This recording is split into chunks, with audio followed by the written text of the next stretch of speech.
दोस्तों, SDM madam के office में एक महिला भी काम किया करती थी। एक दिन वो महिला अपनी बेटी की शादी का निमंत्रण देने के लिए एसडीएम मैडम के पास आती है। एसडीएम मैडम मुस्कुराकर उनका निमंत्रण एक्सेप्ट करती है और कहती है कि ठीक है, मैं आपकी बेटी की शादी में जरूर आऊंगी। अब धीरे धीरे शादी वाला दिन आ जाता है। एसडीएम मैडम तैयार होकर जाती है शादी अटेंड करने के लिए। जैसे ही वो वहां पर पहुंचती है, वो महिला एसडीएम मैडम का अच्छे से स्वागत करती है, बहुत खुश होती है। एसडीएम मैडम को स्टेज के बगल में ही बैठाती है। थोड़ी ही देर के बाद वहां पर वेटर मेहमानों के लिए चाय नाश्ता लेकर आ जाते हैं। अब धीरे धीरे करके एक वेटर एसडीएम मैडम के करीब पहुंचता है और अपना ट्रे आगे बढ़ाता है। अब जो एसडीएम मैडम थी, उस वेटर को देखकर एकदम से हैरान रह जाती है। मैडम के पैरों तले जमीन खिसक जाती है और जो वेटर था वो भी एसडीएम मैडम को देखने के बाद हैरान रह जाता है। कुछ देर तक दोनों एक दूसरे को देखते हैं। उसके बाद जो वेटर था आगे की ओर बढ़ जाता है। उसके बाद वो थोड़ी दूर चला जाता है। लेकिन अब जो एसडीएम मैडम थी, उस वेटर से बात करने के लिए परेशान हो जाती है, एकदम बेचैन हो जाती है। आधे घंटे के बाद एसडीएम मैडम एक आदमी को कहती है कि जाइए और वो जो वेटर है उसको यहाँ पर बुला कर लाइए और कहिए कि मैडम आपसे बात करना चाहती है। दोस्तों, आखिर वो वेटर कौन था? एसडीएम मैडम जब उसे देखती है तो हैरान क्यों हो जाती है और वो वेटर भी हैरान क्यों हो जाता है? एसडीएम मैडम उससे बात करने के लिए बेचैन क्यों हो जाती है? आखिर उन दोनों का क्या रिश्ता था? आइए जानते हैं पूरी कहानी इस वीडियो में। पर वीडियो में आगे बढ़ने से पहले आप सभी से एक ही रिक्वेस्ट है कि वीडियो को लाइक कर दीजिए और चैनल को भी सब्सक्राइब कर दीजिए ताकि मेरा हौसला बढ़ता रहे। दोस्तों, मेरा नाम है तबस्सुम खातून और आप सभी का मेरे चैनल पर स्वागत है। दोस्तों, आज की कहानी है उत्तर प्रदेश की। उत्तर प्रदेश के एक कॉलेज में गंगा नाम की लड़की पढ़ा करती थी। गंगा देखने में बेहद खूबसूरत थी और उतना ही वो पढ़ाई में तेज थी। पढ़ाई लिखाई में वो बहुत ही अच्छी थी। उसी कॉलेज के बाहर एक मिठाई का दुकान था, जिस दुकान को एक लड़का चलाया करता था, जिसका नाम होता है महेश। महेश का वो खुद का मिठाई का दुकान था और उसकी दुकान की सेलिंग काफ़ी अच्छी खासी थी। अब जब भी गंगा कॉलेज से बाहर निकलती और उसकी दुकान की ओर से गुजरती, गंगा उस लड़के को देखकर हमेशा मुस्कुरा दिया करती। और जो लड़का था महेश मिठाई की दुकान वाला, वो लड़का भी गंगा को देखकर हमेशा मुस्कुरा दिया करता। गंगा का फाइनल ईयर था, लेकिन फर्स्ट ईयर से ही गंगा उस लड़के को देखती, हमेशा मुस्कुराती, उसकी दुकान में जाती, कभी कभी मिठाइयाँ भी खाती और हमेशा उस लड़के को ही घुरा करती। वो लड़का भी हमेशा गंगा को इसी तरह से घुरा करता। दोनों एक दूसरे को मन ही मन प्यार करने लगता है, लेकिन दोनों कभी एक दूसरे से प्यार का इजहार तक नहीं करते हैं। इसी तरह से उन दोनों की जिंदगी गुजर रही थी। धीरे धीरे फाइनल ईयर का गंगा एग्जाम देती है और कुछ महीनों के बाद उसका रिजल्ट आ जाता है। अच्छे खासे नंबर से गंगा पास होती है। अब जैसे ही गंगा कॉलेज की पढ़ाई कंप्लीट कर लेती है, उसके माता पिता अब उसकी शादी के बारे में बातचीत करने लगते हैं। गंगा परेशान हो जाती है क्योंकि वो तो महेश से प्यार करती थी। एक दिन मौका देखकर गंगा महेश से मिलती है और उससे प्यार का इजहार करती है। अब जो महेश था वो भी गंगा से प्यार किया करता था। उसके प्रपोजल को वो भी एक्सेप्ट कर लेता है। उसके बाद गंगा अपने मम्मी पापा को बताती है महेश के बारे में और कहती है कि मैं महेश से प्यार करती हूँ और अगर आप लोग मेरी शादी करवाना चाहते हैं तो मैं महेश से ही शादी करूँगी। गंगा के परिवार वाले महेश को अच्छे से जानते थे। महेश माता पिता का इकलौता बेटा था। उसके घर में किसी चीज़ की कोई कमी नहीं थी। अच्छा खासा उसका बिजनेस चल रहा था, बहुत ही ज़्यादा दौलत थी उसके पास। गंगा के माता पिता इस रिश्ते के लिए राजी हो जाते हैं। उधर महेश भी अपने घर में गंगा के बारे में बताता है। वो लोग भी अच्छे से जानते थे गंगा को। गंगा को अक्सर वो लोग देखते भी थे। पढ़ाई लिखाई में भी काफ़ी अच्छी थी गंगा और पढ़ी लिखी थी। हालांकि महेश उतना पढ़ा लिखा नहीं था, लेकिन उसकी बिजनेस अच्छी खासी चल रही थी। अब लड़के वाले भी राजी हो जाते हैं। दोनों परिवार की रजामंदी से गंगा की शादी हो जाती है बड़े ही धूमधाम के साथ। महेश के साथ गंगा विदा होकर अपने ससुराल चली आती है। अब धीरे धीरे ऐसे ही वक्त गुजरता है। गंगा महेश को पाकर बहुत खुश थी। उन दोनों के बीच में बहुत ज़्यादा प्यार और मोहब्बत था।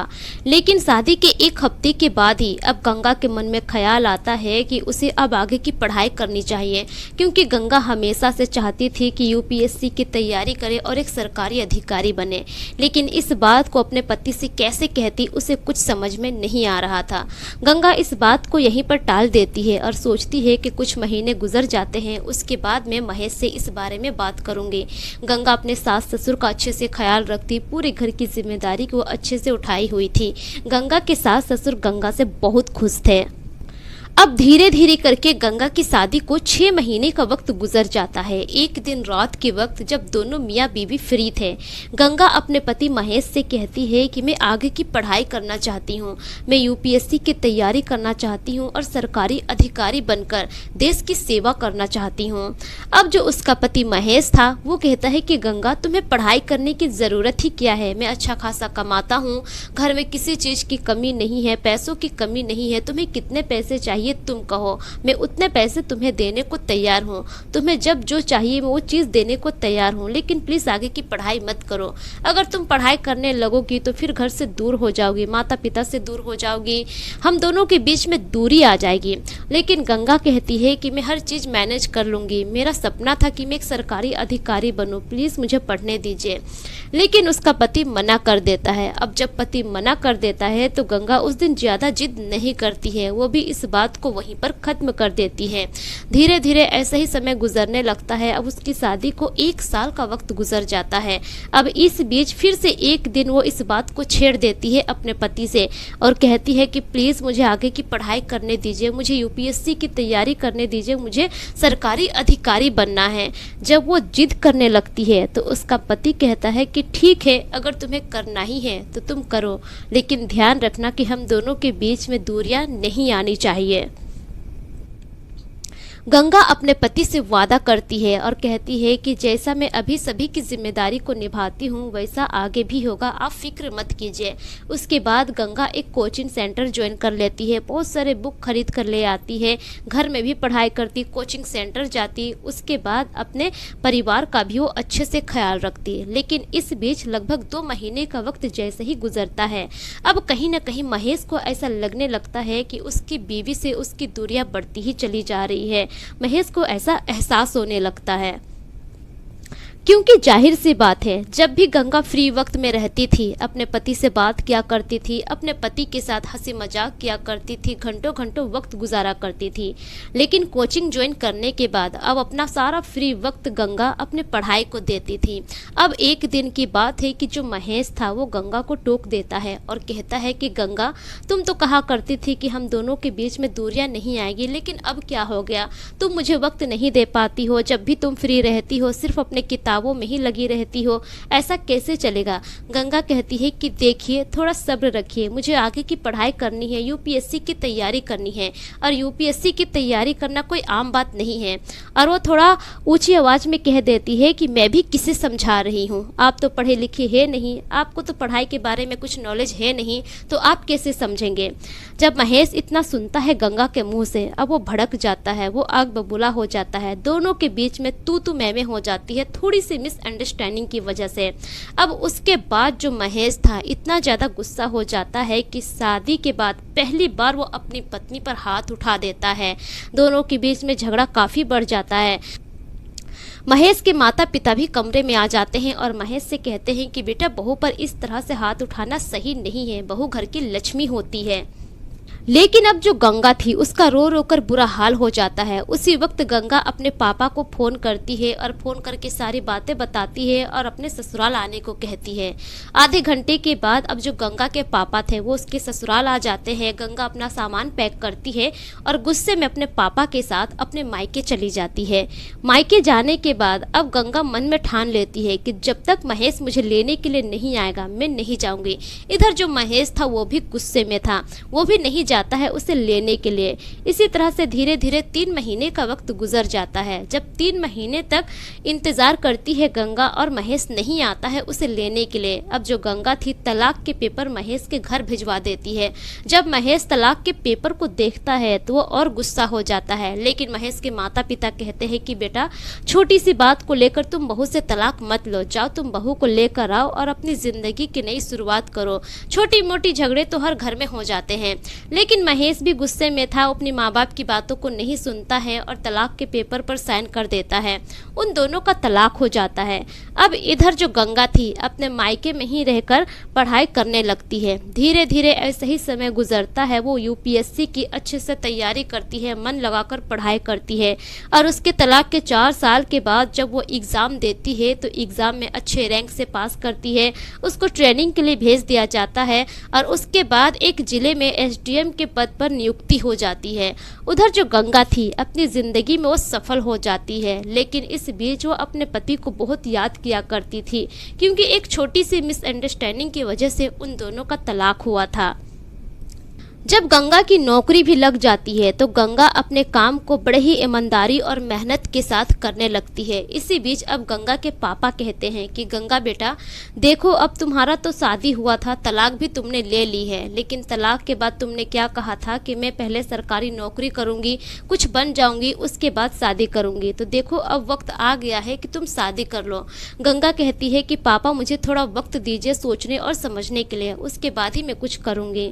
उसके बाद जिस जिले में गंगा की नियुक्ति हुई थी उस जिले में उसको एक सरकारी आवास दिया जाता है। वहीं पर वो रहती थी और वहीं से अपनी ड्यूटी को रोजाना जाया करती थी और उसके लिए एक सरकारी गाड़ी भी दिया हुआ था। अब धीरे धीरे ऐसे ही समय गुजरता चला जाता है। गंगा अपनी लाइफ में बहुत बिजी हो जाती है। जिस ऑफिस में गंगा जाया करती थी ड्यूटी के लिए, उसी ऑफिस में एक महिला भी काम किया करती थी। एक दिन वो महिला गंगा के पास आती है और कहती है कि मैडम मेरी बेटी की शादी है, मैं आपको निमंत्रण देने के लिए आई हूँ, आप मेरी बेटी की शादी में ज़रूर आइएगा, मुझे अच्छा लगेगा। अब एसडीएम मैडम मुस्कुराते हुए निमंत्रण को स्वीकार करती है और कहती है कि आप फिक्र मत कीजिए, मैं आपकी बेटी की शादी में ज़रूर आऊँगी। अब वो महिला चली जाती है। धीरे धीरे ऐसा ही समय गुजरता है और शादी वाला दिन आ जाता है। शादी वाले दिन एसडीएम मैडम बड़े ही अच्छे से तैयार होती है और अपनी सरकारी गाड़ी में चली जाती है उस शादी को अटेंड करने के लिए। जैसे वहाँ पर पहुँचती है, जो महिला थी दुल्हन की माँ, एसडीएम मैडम को देखकर बहुत खुश होती है, अच्छे से स्वागत करती है और फिर स्टेज के बगल में एक चेयर देती है और कहती है कि मैडम आप यहाँ पर बैठिए। मैडम की तरफ एक फैन भी लगा देती है। अब उस दौरान वहाँ पर बहुत सारे वेटर थे जो मेहमानों को चाय नाश्ता करवा रहे थे। अब धीरे धीरे करके एक वेटर एसडीएम मैडम के करीब पहुँचता है और ट्रे आगे बढ़ाता है। एसडीएम मैडम जब उस वेटर को देखती है तो एकदम हैरान हो जाती है। मैडम के पैरों तले जमीन खिसक जाती है और वो वेटर जब देखता है एसडीएम मैडम को तो वो भी हैरान हो जाता है। उसकी भी आंखें फटी की फटी रह जाती है, क्योंकि वो वेटर कोई और नहीं था बल्कि एसडीएम मैडम का ही तलाकशुदा पति महेश था, जिससे 5 साल पहले उनका तलाक हो चुका था। अब दोनों कुछ देर तक एक दूसरे को ही घूरने लगते हैं। उसके थोड़ी ही देर के बाद अब जो वेटर था महेश आगे की ओर बढ़ जाता है, दूसरे मेहमानों को नाश्ता वगैरह सर्व करता है, उसके बाद वो वहाँ से चला जाता है। लेकिन उसके बाद जो एसडीएम मैडम थी वो परेशान हो जाती है और उसके दिमाग में बस एक ही बात चल रही थी कि महेश का अच्छा खासा दुकान चल रहा था, इसके घर में किसी चीज़ की कोई कमी नहीं थी, पैसों की कमी नहीं थी, इतना अच्छा खासा दुकान छोड़कर ये यहाँ पर वेटर का काम क्यों कर रहा है, आखिर इसकी ज़िंदगी में ऐसा क्या हुआ। यह सारी बातें जानने के लिए मैडम एकदम से परेशान हो जाती है, बेचैन हो जाती है। उसके आधे घंटे के बाद अब एसडीएम मैडम एक आदमी को कहती है कि जाइए और वो जो वेटर देख रहे हैं ना आप, उस वेटर को कहिए कि एसडीएम मैडम आपसे बात करना चाहती है, आपसे मिलना चाहती है। अब वो आदमी जाता है महेश के पास और महेश से कहता है कि सर आपसे एसडीएम मैडम बात करना चाहती है, आपको बुला रही है। उसके बाद गंगा वहां से उठकर चली जाती है सुनसान जगह पर, खाली जगह पे जाकर खड़ी हो जाती है। कुछ देर के बाद महेश भी वहां पर आता है और पूछता है कि बताओ गंगा तुम्हें मुझसे क्या बात करनी है। अब जो गंगा थी वो कहती है कि महेश तुम्हारा तो अच्छा खासा दुकान चल रहा था ना, आखिर तुम यहाँ पर वेटर का काम क्यों कर रहे हो। उसके बाद महेश कहता है कि मेरी कहानी सुनने के लिए कुछ वक्त चाहिए, जो कि तुम्हारे पास शायद वक्त नहीं होगा अब, क्योंकि अब तुम एक एसडीएम बन गई हो। अब जो गंगा थी वो कहती है कि मेरे पास वक्त ही वक्त है, तुम बताओ कि तुम्हारे साथ हुआ क्या। उसके बाद महेश बताता है कि तुमसे तलाक लेने के बाद मैं बिल्कुल टूट गया था। मेरा ना तो काम में मन लग रहा था, ना दुकान में मन लग रहा था, ना ही मैं कुछ सोच पा रहा था, सिर्फ तुम्हारे ही ख्यालों में डूबा हुआ था। कुछ वक्त के बाद मैंने दुकान में एक कारीगर रख दिया। वही कारीगर दुकान को चलाया करता था। मैंने दुकान में जाना ही बंद कर दिया।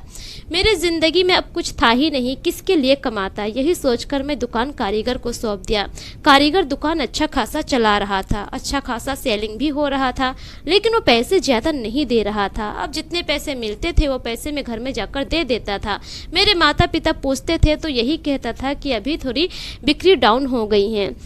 कुछ समय ऐसा ही गुजरता चला गया। एक दिन अचानक से फूड डिपार्टमेंट दुकान में आकर छापा मार दिया और उसमें मुझे पकड़कर जेल ले गया। वहां पर जाकर मुझसे पूछताछ की गई, क्योंकि कहा जा रहा था कि जो मिठाई है उसमें मिलावट हुई है, जिसकी वजह से बहुत सारे लोग, बहुत सारे कस्टमर बीमार हो गए हैं। अब मुझे यह सब बात पता नहीं थी कि मेरा कारीगर इस तरह का घटिया काम कर रहा है मेरे दुकान में।